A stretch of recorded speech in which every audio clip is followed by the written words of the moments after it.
Hello students, good morning to all, happy Holi to all. আশা করি তোমরা সবাই ভালো আছো, আজকের দিনটা ভালো এনজয় করবে, এটা আশা করি। আজকে আমি কোম্পানি রুলের মধ্যে আগের দিন গতকাল দ্য রেগুলেটিং অ্যাক্ট 1773 এটা আমি পড়িয়েছিলাম। আজকে আমি সেইটার কিছু ফ্ল রয়েছে, সেই অ্যাক্টটার রেগুলেটিং অ্যাক্ট 1773 কিছু ফ্ল রয়েছে, কিছু ডিফেক্টস রয়েছে, সেই ডিফেক্টসগুলোকে রিলেটেড একটা অ্যামেন্ডিং অ্যাক্ট হয়েছিল।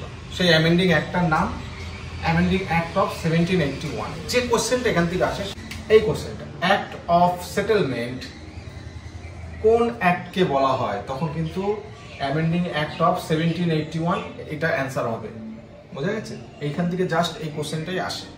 এবার আমরা একটু দেখে নিই যে ঠিক কি কি জিনিসে অ্যামেন্ড করে কি কি করা হয়েছিল।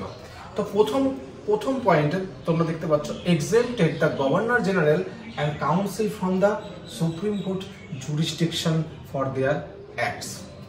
না, গভর্নর জেনারেল এবং কাউন্সিল যে তাদের যে অফিসিয়াল অ্যাক্টগুলো করবে, সেই অফিসিয়াল অ্যাক্টগুলো কোর্ট জুরিসডিকশনের বাইরে। বোঝা গেল?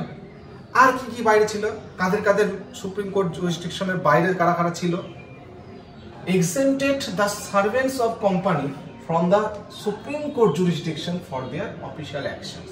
তারা অফিসিয়াল যেসব কাজ করবেন কোম্পানির সার্ভেন্টসরা, তাদেরও ক্ষেত্রে কিন্তু সেম নিয়ম।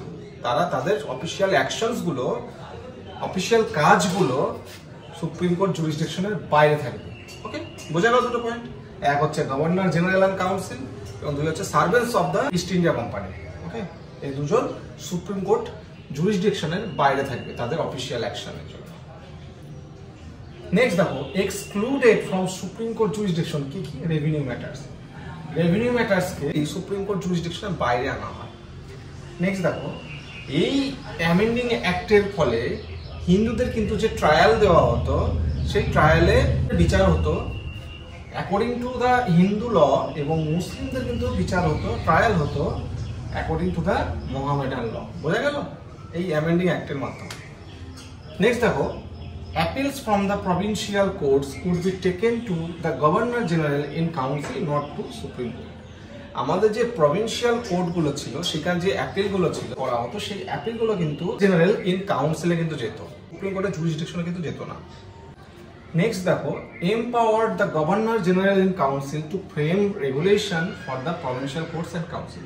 যেহেতু প্রভিন্সিয়াল কোর্টস এবং কাউন্সিলের যে অ্যাপিলগুলো সরাসরিভাবে গভর্নর জেনারেল ইন কাউন্সিলে চলে যেত, সুপ্রিম কোর্টে যেত না, তাই তাদের রেগুলেশন কানুনগুলো সেগুলো কিন্তু কোর্টস এবং কাউন্সিলের যে রেগুলেশনগুলো ছিল, সেগুলো কিন্তু গভর্নর জেনারেল ইন কাউন্সিলে কিন্তু মাধ্যমে এম্পাওয়ার্ড করা হতো।